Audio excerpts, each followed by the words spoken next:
boa tarde, quarto ano. Hoje nós vamos iniciar com a nossa batalha da tabuada, tá? E depois faremos a atividade de matemática da apostila e geografia e artes. Então vamos lá. Hoje a batalha vai ser entre Miguel e João Fernandes. Então vocês dois podem liberar o microfone. Começa pelo João e pelo Miguel. Então vamos lá iniciar nossa batalha. João Fernandes. 4 vezes 8.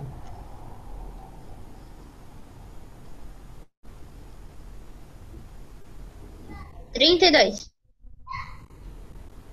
Libera o microfone. 32. Ok. Miguel, 5 vezes 9. 45. Ok. João, 9 vezes 4. Peraí.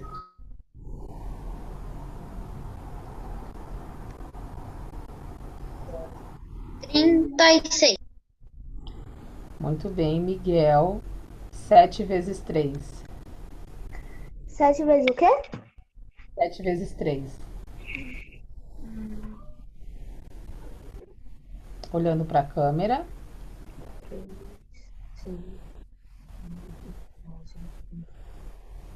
21. Ok. João, 8 vezes 7.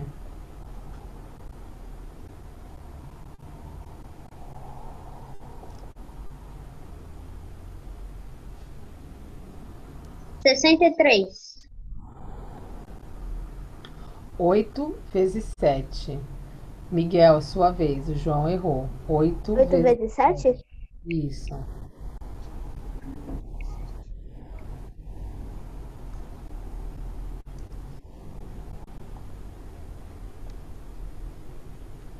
41. Errou. João, 8 vezes 7.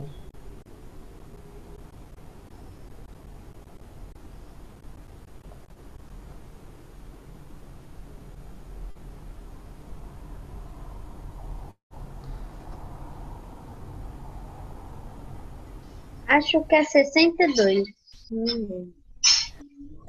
Miguel, 8 vezes 7. A última tentativa. 48. Bom, errada, essa tá anulada, tá bom? É 56. Prestando atenção. Os dois estão com a pontuação. Agora, só um minutinho, Miguel. Agora, podem deixar os microfones desativados. Quando eu falar a tabuada, quem responder primeiro vai para a final com um próximo, tá bom? Então vamos lá. Próxima, 6 vezes 9.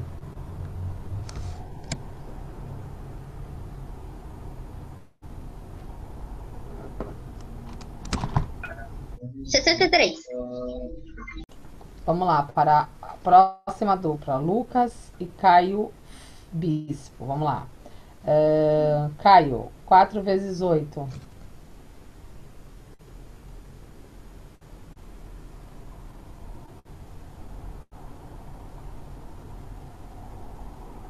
30. Errou. Lucas, 4 vezes 8. 32. Ok. Lucas, continua com você. 9 vezes 4. 9 Quanto vezes tinha? 4.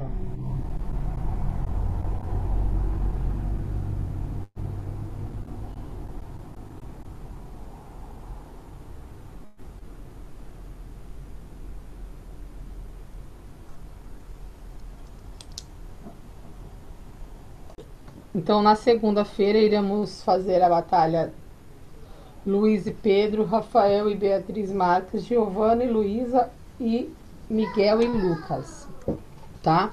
Agora vocês vão abrir a apostila na página 108 e lá tá falando sobre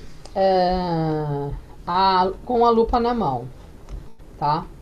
A gente já estudou o que é bimestre, o que é semestre, o que é ano e o que é trimestre.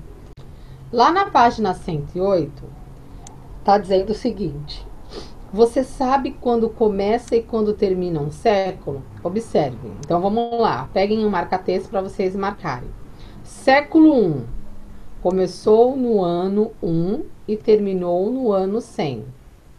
Século 2 começou no ano 101 e terminou no ano 200. Século, que século é esse que a gente está vendo aí? Século.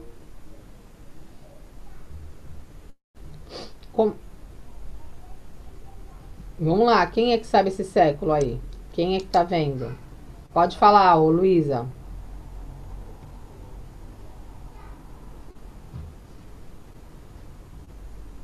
Pode falar, Luísa, qual é esse século? Libera o seu microfone.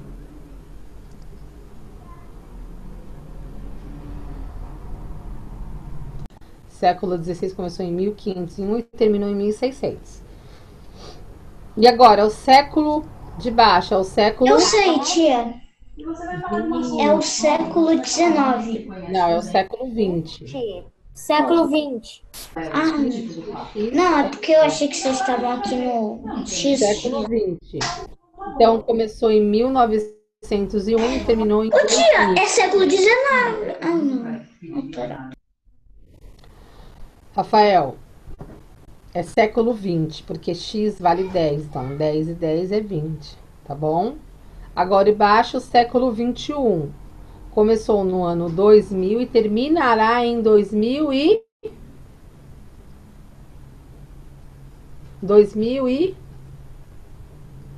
Pode falar, Rafa. 2100. Muito bem, 2100. Você deve ter percebido que o século está sempre à frente do ano que o limita. Por exemplo, se o ano é de 301, o século será 4 e o representamos por números romanos, que significa 4, que é o 1 e o V, tá? Veja a representação a seguir. Então, olha lá, aí embaixo nós temos o quê? Uma linha do tempo que mostra o ano e o século, o ano e o século, o ano e o século, o ano e o século, certo? Agora aqui na letrinha A. Agora escreva em que século aconteceu cada evento abaixo. Então, olha lá. Na Alemanha, em 1875, surgiu o primeiro despertador.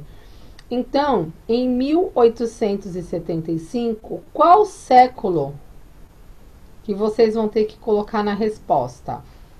Então, vamos lá, pessoal, vamos responder a página 108 sobre os séculos. Então, vou pedir para responder junto com a tia, o Rafael vai responder a letrinha A.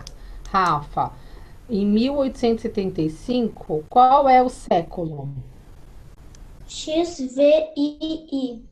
Não, errado. Errado? XV é 15. Tia, mas eu coloquei mais dois coisinhos. Vamos lá, qual Assim, foi o século que você fez? X. Ó, XVI. Ó, XVI é 10, 15, certo? XVI, ó. Se você for pensar, vamos analisar junto comigo. Deixa eu te abrir. Vou falar a letra A de novo. Então, a letra A ficou século 19, que é X1X. Na letra B ficou século X e V. Na letra C ficou XVI, que é o século 17. Na letra O, século 18 e na letra E, século 20.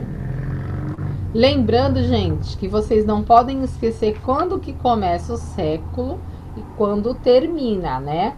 Quando terminou, na verdade, o século 1 terminou no ano 100. Então, vocês vão colocar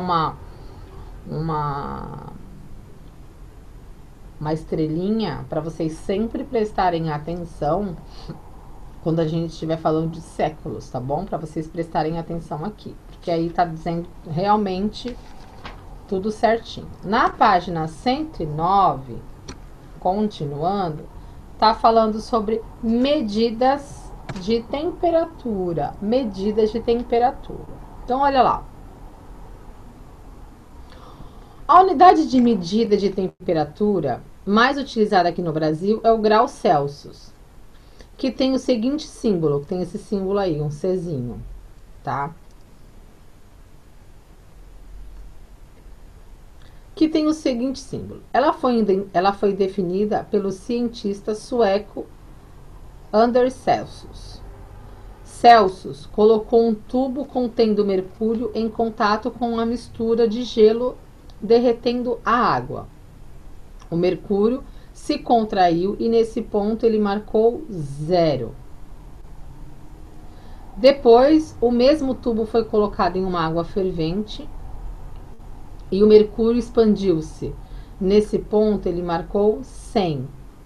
Finalmente, Celsius dividiu o espaço entre 2 pontos e 100 partes iguais e definiu que cada parte corresponde a 1 grau. Em sua homenagem, posteriormente, a unidade ficou conhecida como grau Celsius. Então, vocês sabem agora por que a unidade de medida conhecida no Brasil é chamada de grau Celsius. Prestem atenção que nós vamos fazer uma atividade referente a isso. Então, aí no desenho do lado está mostrando o termômetro entrando em contato com a água, né, com a água gelada derretendo e o mercúrio se contraiu. Então, ele estava lá embaixo. O mercúrio é aquele vermelhinho. Logo após, do lado tem o mesmo tubo com água fervente. O mercúrio subiu, que bateu a 100 graus Celsius. Então, a gente utilizando esse termômetro que a gente está vendo aqui, ele foi dividido em 100 partes iguais, tá? Então, 1 grau Celsius. Então, são 100 graus, são 100 partes iguais e cada pauzinho desse equivale a 1 grau Celsius. Agora, embaixo está dizendo o seguinte: observe o aparelho a seguir. Ele é encontrado em várias cidades. Embora seja o mesmo aparelho, ele pode ser utilizado para medir mais de um tipo de grandeza. Nesse caso, ele está medindo o que, gente? O tempo, né? Olha lá, 33 graus Celsius. Então, ele está medindo o tempo.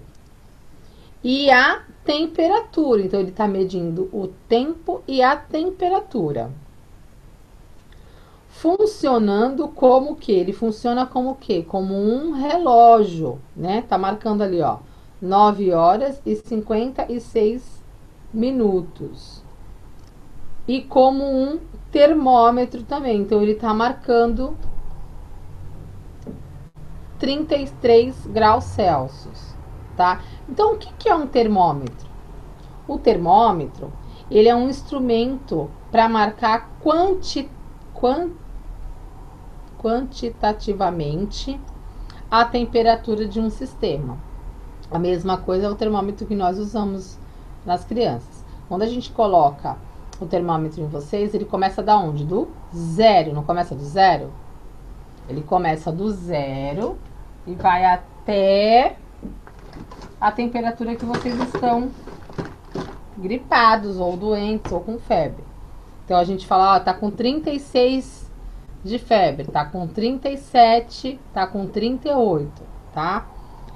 Mas não é só isso.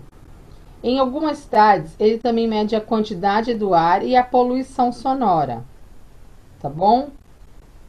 Então, ó, abrem o caderno de vocês, por favor, de matemática. Coloquem lá 23/7.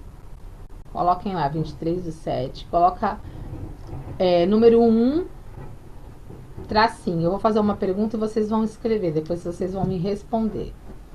tá bom? Termômetro. Então, lá no caderninho de vocês de matemática, vocês vão registrar para a tia. 1, o que é temperatura, e 2, o que é termômetro. Vocês vão pesquisar o que é temperatura, vocês vão pesquisar o que é termômetro e vão colocar para a tia. Deixa 5 linhas que tá bom, dá para responder, tá?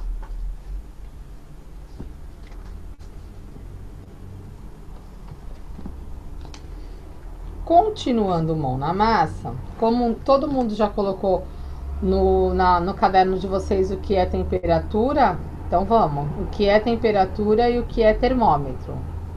Pergunta 1, o que é temperatura? Pergunta 2, o que é termômetro? Página 110 da apostila. Continuando o exercício. Quando ficamos doentes, verificamos a nossa temperatura para saber se estamos com febre. Letra A. A temperatura que sabemos se estamos com febre ou não. Como é o nome, né? Vocês sabem qual é o nome já, é o termômetro. Agora eu quero saber qual é a temperatura. Qual é a temperatura para a gente saber se vocês estão com febre ou não? É acima de quanto? Quem é que sabe? Alguém sabe? Eu sei. Você sabe, Rafa, qual que é? Na verdade, eu sei mais ou menos. Minha mãe disse uma vez que se tiver com 36,7 ou um pouco a mais, é porque tá com febre. Na verdade, agora, né, os pediatras estão dizendo, se a temperatura estiver maior que 37, aí sim é considerado febre, tá bom? Mas quando tá um pouco menos, é porque você tá com um pouco de febre. Não, se você tá um pouco menos, você pode estar febril, não é febre, você pode estar febril, tá? Então, na letra A, a temperatura é 37, maior que 37, ok? Maior que 37. Então, eu coloco termômetro. Não precisa colocar termômetro, porque termômetro a gente já sabe é o que mede a febre, né? Você só precisa colocar a temperatura, então é maior que 37, tá? Agora, Lucas ficou doente e sua mãe verificou que o termômetro estava indicando 38,5 graus. Será que ele estava com febre? Por quê? Então, vocês vão responder a letrinha B. Por quê? Tá? No exercício 3, observe as informações de tempo e temperatura em uma cidade. Então, vamos analisar juntos para vocês responderem depois. O tempo, temperatura, vento e visibilidade. Então, domingo, dia 12/7, segunda, dia 13/7, 14/7, terça-feira. Vocês vão responder a pergunta, a atividade A, B e C. O que significa a palavra tempo? No caso de previsões meteorológicas. B. Em que dia a temperatura será maior? E a letra C. Além do clima e da temperatura, que outras informações a tabela indica? Tá bom? Então, a tabela está indicando 4 tipos de informações. A gente já leu tempo, temperatura, vento e visibilidade. Tá aparecendo todas o tempo do domingo, da segunda e da terça. Então, vocês vão responder o exercício 2, o 3 e vão parar no 4, tá bom? Vou dar para vocês 5 minutinhos para vocês responderem. Vamos lá, respondendo então. Letra B. Lucas ficou doente e sua mãe verificou que o termômetro estava indicando 38,5 graus. Será que ele estava com febre? Sim ou não? Quem vai me responder é a Beatriz Marques. Beatriz Marques, pode liberar seu microfone e responder para a tia. Não sei se minha resposta está certa, mas eu coloquei assim. Sim, porque Tá me ouvindo? Tô. Eu coloquei sim, porque os pediatras disseram que acima de 37 graus é febre. Isso mesmo, muito bem, Beatriz.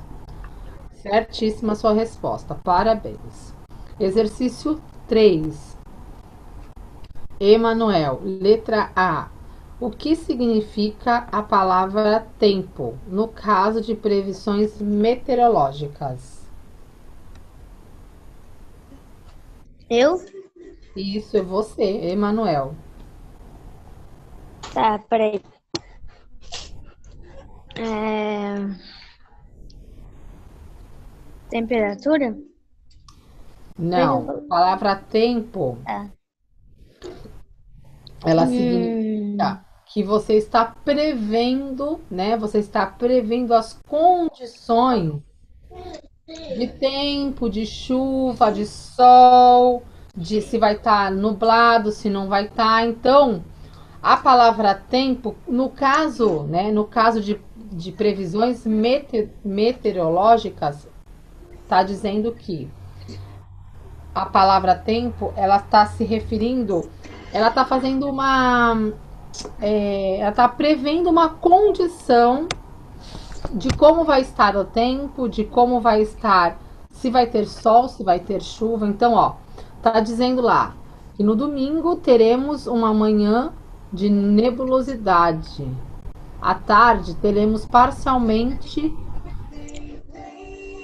estará nublado e com chuvas e trovoadas. E à noite estará nublado. Na segunda-feira estará com chuvas e trovoadas à tarde. E na terça estará com trovoadas, também estará nublado. Então, quando a palavra tempo na letra A se refere ao quê? As condições, né? Prevê as condições, tá bom? Do clima, temperatura, do sol, da chuva, se vai estar nublado, se não vai estar, tá bom? Agora na letra B, em que dia a temperatura será maior, Caio? Em que dia a temperatura será maior?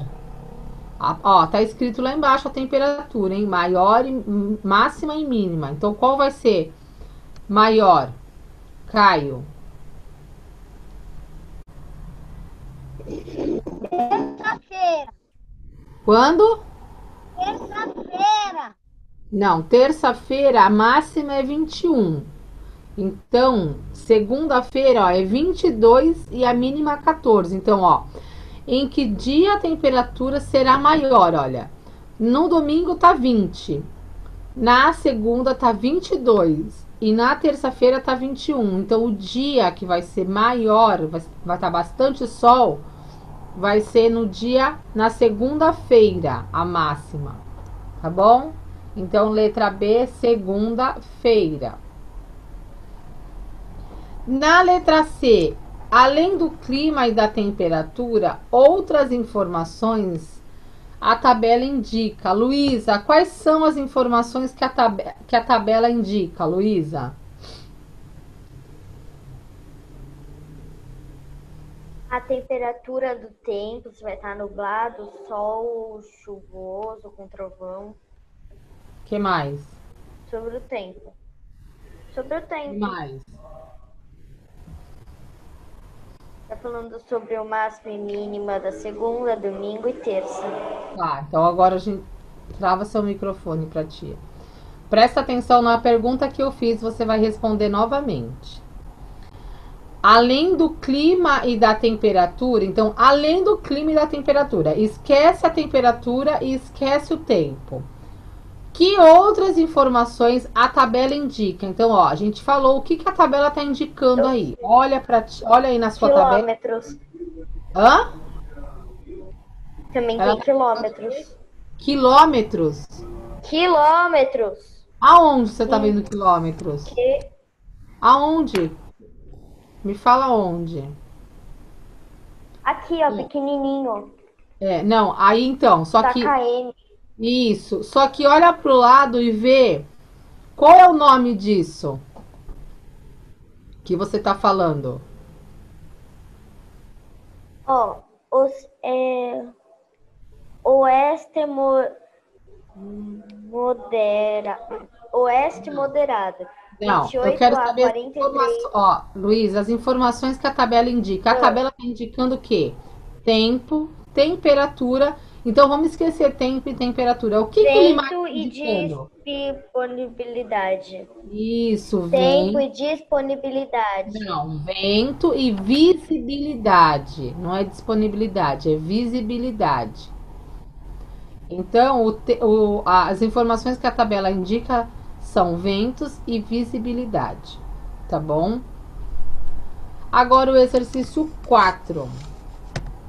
Na internet, podemos encontrar informações sobre a temperatura de qualquer região do mundo. Observe a seguir a tabela que representa as temperaturas máximas e mínimas para capitais brasileiras. Então, aí tem todas as capitais: Porto Velho, Boa Vista, Rio Branco, Belém, Manaus, Macapá, Palmas, João Pessoa, Teresina, Brasília, São Paulo, Belo Horizonte, Vitória e Rio de Janeiro.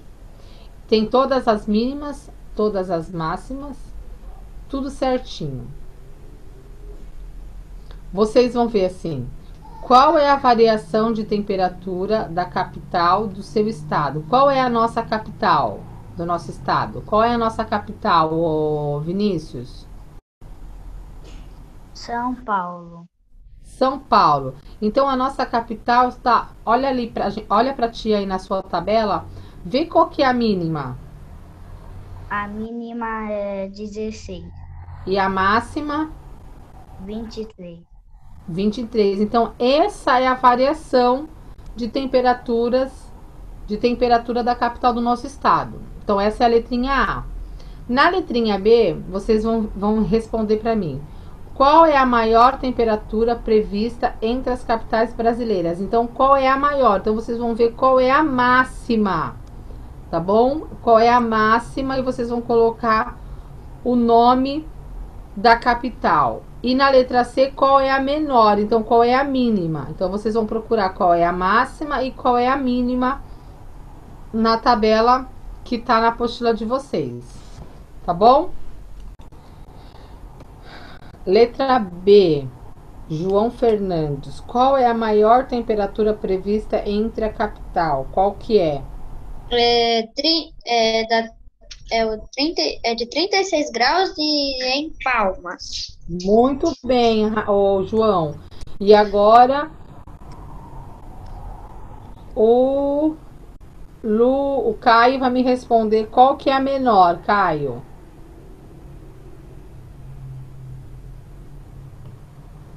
Qual é o menor? Qual é o menor?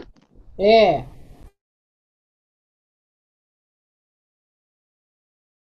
O Campo Grande. Campo Grande, Vitória. Campo Grande. Vamos ver onde está Campo Grande. Campo Grande está com 17.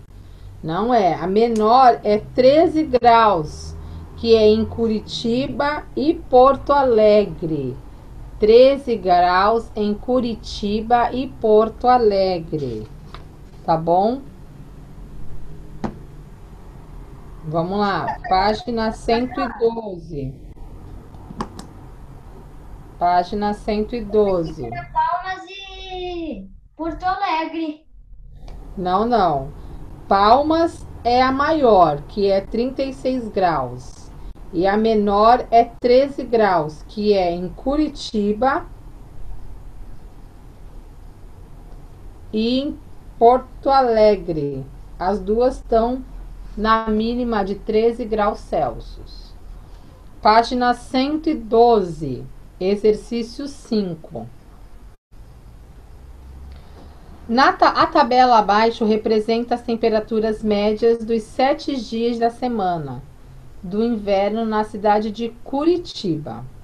Então, olha só. Domingo, segunda, terça, quarta, quinta, sexta, sábado. A máxima, vocês estão vendo, e a mínima. Ok? Tá todo mundo conseguindo enxergar? A máxima está de vermelho, certo? E a mínima está de azul. Ok? Todo mundo tá entendendo? Tá. Agora embaixo está escrito o seguinte: construa um gráfico de colunas duplas. Com a cor vermelha, você vai colocar a temperatura máxima. E com a cor azul, a temperatura mínima de cada dia. O domingo já está feito. Então, vocês vão fazer para casa, pode marcar aí, para casa, o exercício 5 da página 112. Vocês vão construir essa tabela e vão responder que dias registraram as maiores variações de temperatura. Então, vocês vão responder, tá? Vocês vão fazer para casa essa atividade. Agora vocês vão abrir a ficha de atividade com a tia. Vocês vão lá na página 53. Abram para a tia a página 53.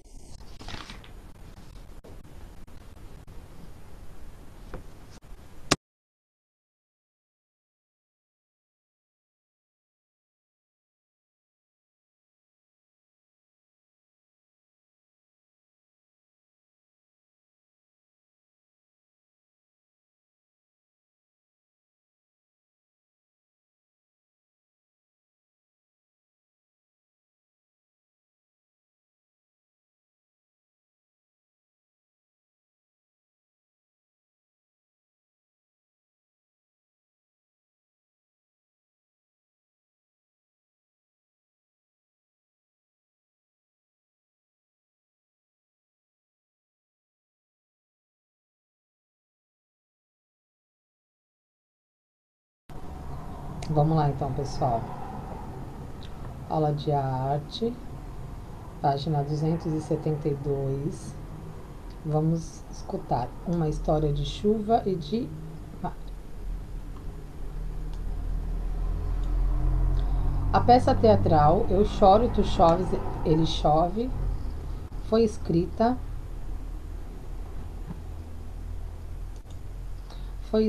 por Silvia Ortoff em 1976. Essa história mistura fantasia com personagens fantásticos e apresenta muitas canções aproveitando os ritmos de cantigas populares. A história conta as aventuras do personagem Pinguinho de Chuva, que caiu do céu e conheceu diversos lugares como o galinheiro e o fundo do mar. São diversos personagens como Tia Nuvem, Galinha da Angola, Patrão Chuveiro, Sereia, Ova de Peixe, entre outros. Bom, aqui tá a música Eu Chovo, Tu Choves, Ele Chove. A primeira parte, tempo instável sujeito a chuvas e travoadas. Música de Ciranda Cirandinha, cantada por todos em um ritmo lento. Todo mundo vai. No caminho desta chuva, ploque. Muita história vai chover. Na ciranda, cirandinha, ploque. Tudo pode acontecer. Quando eu chovo, ele chove. Quando ele chove, nós chovemos. Somos chuva, somos água. Pela nuvem choveremos. O anel que tu me deste, quando chove, se derrete. O amor que tu me tinhas era chuva de confete. Joga um papel picado. Quando eu abro um guarda-chuva, uma história vai chover. Quem quiser chover conosco, guarda-chuva deve ter. Ploque, glock, ploque, ploque, glock, ploque. Por baixo de um guarda-chuva surge um fantoche de chuvisco. Os atores. Chuvisco chegou. Psiu, cloque, chuvisco chegando. É o pingo-respingo, molhando em um tom de ópera bufa. Ator. Bom dia, chuvisco. Será que hoje vai chover? Chuvisco respondeu. Psiu, fale baixo. Psiu, psiu, psiu. A atriz. O que foi que aconteceu, chuvisco? O que é isto? Chuvisco. Psiu. Uai. Ui, ui, ui. Ai, ai. Ele está zangado. Ele está zangadão. Todos. Quem? Em? Quem? Em? Quem? O chuvisco. O nosso patrão está furioso. Calamidade, calamidade. O que é calamidade? Calamidade pública? Chuvisco, tremendo. Não sei, deve ser uma coisa horrível. O ator, já sei, droga. Ele não vai deixar a gente chover. Ele não vai deixar a gente chover hoje. Droga, saiu zangado. Chuvisco, acho que o nosso patrão está de mau humor. Trovejante. Atriz: puxa, logo hoje que eu faço 18 pingos de idade, quero chover hoje, não é? Droga. Chuvisco, nosso patrão mandou dizer que hoje não tem licença para chover. Batendo os pés, fazem a passeata. Então, esse aqui é uma música da Ciranda Cirandinha, cantada por todas as crianças, né? E a primeira parte estava falando sobre o tempo instável, que tem chuvas e trovoadas. Aqui embaixo é um objeto digital. Então tá assim, ó. Imagine que você contará uma história no teatro. Em que ambiente acontecem os fatos? Quais são os elementos que formariam um cenário para esse ambiente? Distribui esses elementos entre os seguintes cenários: praça, quarto de dormir, cidade, cozinha e praia. No livro de vocês não tem esse objeto. Na mão na massa de vocês está escrito assim: em grupo, pense que poderia ser a vida no céu antes da chuva. Como seria esse ambiente? Como seriam as roupas, os elementos da cena? Que tipo de cenários e adereços da cena podem contribuir para deixar o ambiente mais interessante e chamar a atenção do público? Criem elementos para inserir a cena e arrumem um cenário para a apresentação. Não contem as outras equipes que planejaram até o momento da apresentação para surpreendê-los. Agora a gente vai ler o que significa cenário. Cenário é um conjunto de diversos materiais que servem para criar o lugar onde se passa a ação dramática. Dessa forma, o cenário é onde se passa a história, representada no teatro, na ópera, no balé musical ou no filme. Observe a imagem ao lado. O que faz parte desse cenário? O cenário, assim como todos os elementos da ação teatral, deve ser estudado antes, durante a criação do espetáculo. Com a tecnologia, é possível explorar muito mais recursos dos cenários, prevendo dimensões, materiais, disposição dos elementos no palco. Os cenários podem até conter muitos ou poucos elementos, dependendo da proposta do espetáculo. Inclusive, pode também nem haver cenário para que os atores possam explorar o espaço apenas com suas ações e movimentações. Então, olha, a gente está vendo uma peça teatral e aqui a gente está vendo um cenário para o teatro, tá? Deixa eu te abrir. Gente, acompanha aí comigo. O palco. O palco é um lugar físico no qual ocorre a ação teatral. Ela pode ser de madeira, um tablado, como na imagem, pode ser redondo, pode ser na rua, pode ser numa sala de escola, uma igreja, enfim, qualquer lugar no qual desenvolve espetáculo. Então, o palco é um lugar físico, então vocês vão grifar também. O lugar físico é o palco.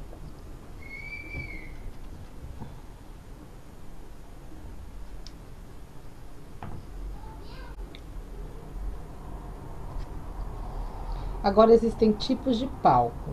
Existe, o teatro existe há milênios. Cada lugar e época conceberam cenários para palcos de formas diferentes. A seguir, conheça algum desses. Então, aí, o primeiro que a gente está vendo é o quê? É um teatro grego. Teatro grego ocorreu no século 8 a.C. até o século 5 a.C. O teatro grego era um espaço natural, circular e aberto. A plateia ficava ao redor da orquestra ou do espaço central, onde eram feitas as representações. Atrás da orquestra existia um lugar em que se guardavam os materiais e as roupas dos atores que entravam em cena por 3 lados. Então, tinham 3 lados onde as pessoas podiam entrar no teatro grego. Vocês estão vendo a mão na massa aí? Faça um croquis que represente um teatro grego. Utilize uma folha A3, lápis, régua, compasso, etc., para realizar esse desenho. Lembre-se que os elementos fundamentais como espaço circular, arquibancadas e entre outros detalhes. Bom, vocês sabem o que é um desenho, um croquis? Alguém sabe? Na página 276 está falando sobre o teatro romano.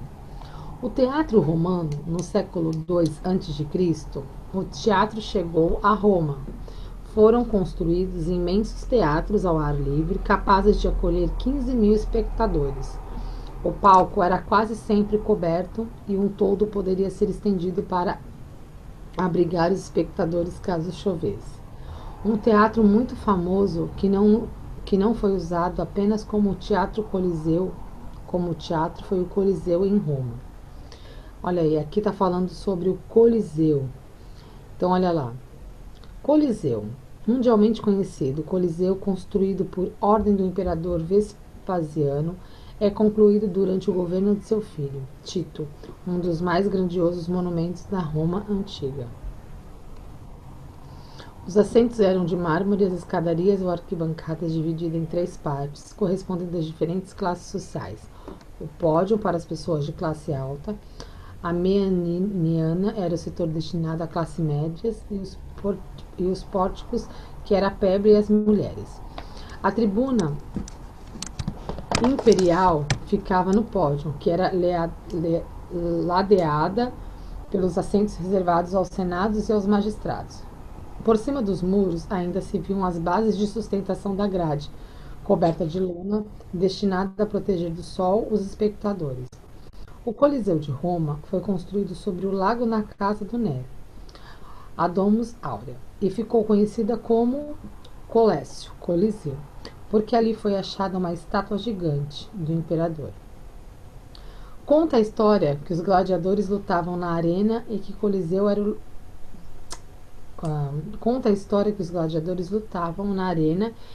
Coliseu era o lugar onde os cristãos eram lançados aos leões. Para a inauguração, apenas 8 anos depois do início das obras, em 80 depois de Cristo, as festas e os jogos duravam 100 dias. As atividades do Coliseu foram encerradas em 523 depois de Cristo, mas o espaço permanece carregado de clima misterioso e um símbolo do Império Romano na cidade e a cidade interna. Página 277. Na Terra, o teatro na Idade Média. No século XII até o século XV, na Idade Média, o teatro era feito nas ruas, sobre carroças ou cavaletes, nas igrejas, nas quais aconteciam peças de cunho religioso. Gradativamente, o teatro passou a ser realizado em praças e estruturas semelhantes a casas para representar diferentes locais em que se passavam as histórias. Os atores iam de uma casa para outra e eram seguidos pelos espectadores. Então, esse era o teatro de Roma. Agora nós temos o teatro do Renascimento. No teatro do Renascimento, o que aconteceu a partir do século XV? O palco era colocado mais distante do público, que era dividido de acordo com a classe social. O cenário era feito com painéis pintados que representavam os locais onde se passavam a cena. Então, olha só, na representação do teatro do Renascimento, nós estamos vendo um palco e atrás tem o quê? Tem um cenário que foi feito de papel pintado, né? Então, assim, nessa época do teatro do Renascimento, no século XV, era assim.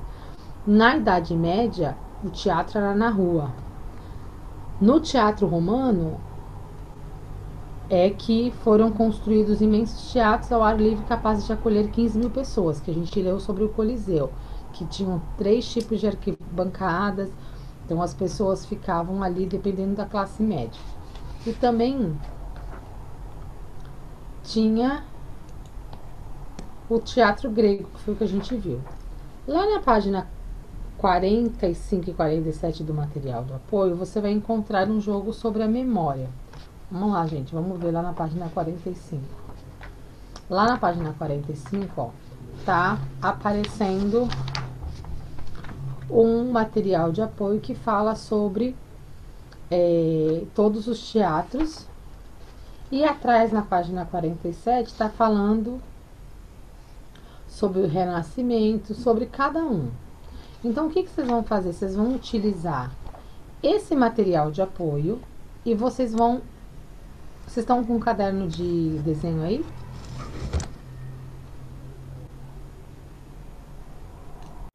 Para casa, vocês vão fazer a atividade, tá? Vocês vão pegar as figuras da página 45 e do material de apoio da página 45, vão recortar e vão procurar a resposta na página 47. Quem tiver o caderno de arte, cola no caderno de arte. Bonitinho, né? Um do lado do outro, organizadinho. E quem não tem, tia, eu tenho folha de sulfite. Pode colar na folha de sulfite. E quem não tem folha de sulfite, pode guardar dentro da apostila. Combinado?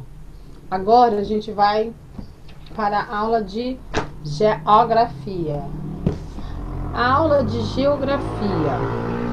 Vocês agora vão pegar o livro, a apostila de geografia, e vocês vão abrir na página... Peraí. Só um minutinho. Falamos um pouquinho sobre a demarcação de terras indígenas, né? Aí a Tia Pri mandou para vocês no Class App todo o processo de demarcação. Em estudo, delimitadas, declaradas, homologadas, regularizadas e interditadas. Agora, na página 200, nós vamos responder. Observe no mapa anterior e responda as seguintes questões. Na unidade federativa que você mora, existem terras indígenas? Sim ou não? Vocês vão colocar se existe ou não. Na 2, com a legenda, qual é a situação da maior parte das terras indígenas que fazem parte da unidade federativa que você mora? Então, vocês vão marcar se ela é declarada, ela é homologada, ela é regularizada. Ai, tia, eu não sei. Por isso que eu pedi para vocês prestarem atenção. No exercício com a lupa na mão, está dizendo o seguinte: acesse o site SAI Digital e registre no seu caderno as informações solicitadas a seguir. Lembre-se de colocar o nome da unidade da federação e as terras que estão localizadas. Vocês estão vendo que com a lupa na mão está escrito assim, ó: pesquise o nome de 3 terras indígenas que se encontram na etapa declarada. 2. 3 nomes de terras indígenas que se encontram em homologadas. E a última é as terras regularizadas. Ai, tia, como é que eu faço para procurar? Tá escrito lá. Acesse o site. Vocês vão acessar esse site junto com o papai e com a mamãe. E vocês vão registrar no caderno de vocês as informações solicitadas. Então, quais são as informações solicitadas? A etapa declarada, a etapa homologada e a etapa regularizada. Vocês vão fazer para casa, tá bom? Tanto o olho no local e com a lupa na mão. Por quê? Porque vocês vão estar fazendo uma pesquisa, tá? E isso também, lembrando que vale nota para complementar a nota do segundo bimestre, tá? Então, vocês vão fazer. Eu vou colocar a página certinho, vou colocar o que é para fazer, tá? Continuando na página 201, está falando sobre a Fundação Nacional do Índio. O que é a Fundação Nacional do Índio?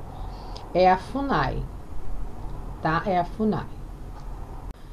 A FUNAI foi criada em 1967, vamos grifar, com a missão de proteger e promover os direitos da população. Essa fundação é responsável pela demarcação de terras, ou seja, fazer com que os indígenas tenham garantidas áreas de terras para desenvolver suas atividades produtivas e possam viver dignamente. Então, para que serve a FUNAI, né? Ela tem a missão de proteger e de promover direitos da população indígena do Brasil. Para saber mais, identidade institucional FUNAI. Missão. Missão. proteger e promover direitos dos povos indígenas, coordenando o processo de formulação e implementação política e indígena. Então, o que essa identidade institucional da FUNAI ela faz? Então, ela promove e ela protege os direitos dos povos indígenas, tá? Lógico que eles estão garantindo a participação dos indígenas, né? Sempre visando o reconhecimento da autonomia, né? Do direito originário dos povos, né? Dos povos e a cultura. O que é visão? A visão é ser reconhecida como instituição de excelência na promoção e proteção dos direitos e autonomia dos povos indígenas. Então, essa é a visão da identidade do Instituto da FUNAI. Então, eles querem ser reconhecidos como instituição de excelência, tá? Aí, nessa foto, tá aparecendo um membro da tribo do Pataxó, no sul da Bahia. A Tia Pri vai. Bom, não tem. Agora, na página 202, nós vamos falar sobre os grupos indígenas. A população indígena é composta de 305 etnias que são distribuídas por todas as unidades federativas. A seguir, você vai conhecer alguns grupos. Então, prestem atenção para vocês estarem grifando o que é importante, tá? Vamos lá. Ticuna representam a maior etnia indígena no Brasil. São 46.045 pessoas de acordo com o censo de 2010, no Instituto Brasileiro de Geografia e Estatística, no IBGE. Estão localizados na Amazônia, no Alto de São Limões e podem ser encontradas no município da Tabatinga, Benjamin Constant, São Paulo de Oliveira, Amaturá, Santo Antônio do Içaí e Tonantins. Sua população está distribuída em mais de 20 mil terras indígenas. Guarani. No Brasil vivem 3 subgrupos que pertencem ao grupo Guarani. São eles Guarani Kaió, Guarani Mbai e Guarani Nadeva. Observe a tabela a seguir que mostra a população de cada etnia e a sua localização. Então, aqui embaixo na tabela está mostrando a etnia, né, que é o grupo, os 3 grupos que vivem. Está mostrando a população e está mostrando a localização, aonde cada etnia está localizada. Tá bom? Vocês estão conseguindo me acompanhar? Estão junto comigo?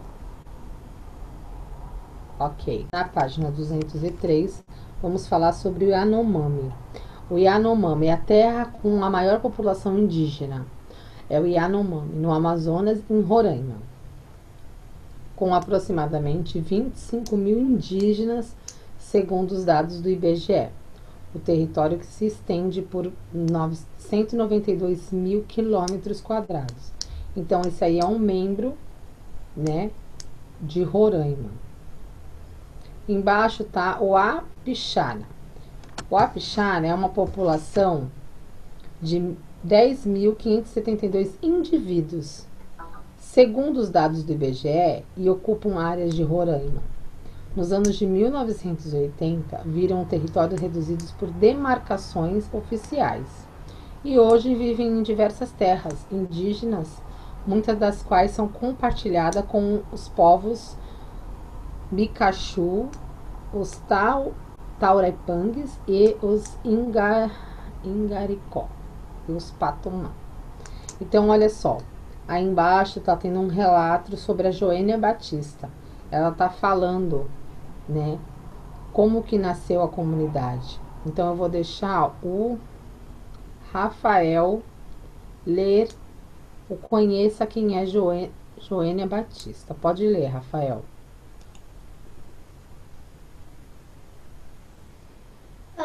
Antes de ler, conheça quem é.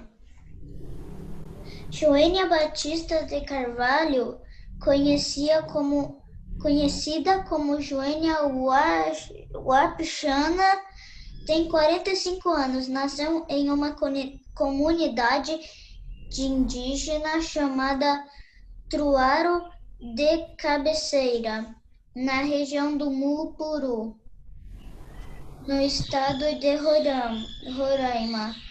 Foi a primeira mulher indígena no Brasil a se formar em direito e a se eleger deputada federal. É reconhecida pela defesa dos direitos dos indígenas e ganhou em 2018 o Prêmio de Direitos Humanos da ONU, Organização das Nações Unidas. Muito bem. Parabéns, Rafa. Obrigado pela leitura, tá? Então, para casa é página 204, exercício 1 e 2. Agora, eu tenho uma notícia para dar para vocês muito legal. Quem quer saber a notícia? Ah, vocês estão... Já até sei que vocês estão achando que vai ser. Pode esquecer que não é isso. É uma outra coisa. Então, hoje nós falamos sobre os grupos indígenas, falamos da Fundação FUNAI, né? O que ela tem como missão, e falamos sobre as terras, as demarcações da terra, tá bom? Das terras indígenas. Então, por hoje é só. Até segunda-feira, amanhã vocês têm aula de educação física. Aproveitem bastante, façam bastante exercícios, tá bom? Porque vocês estão comendo bastante na quarentena. E segunda-feira eu espero vocês, tá bom? Beijo no corações e até segunda-feira.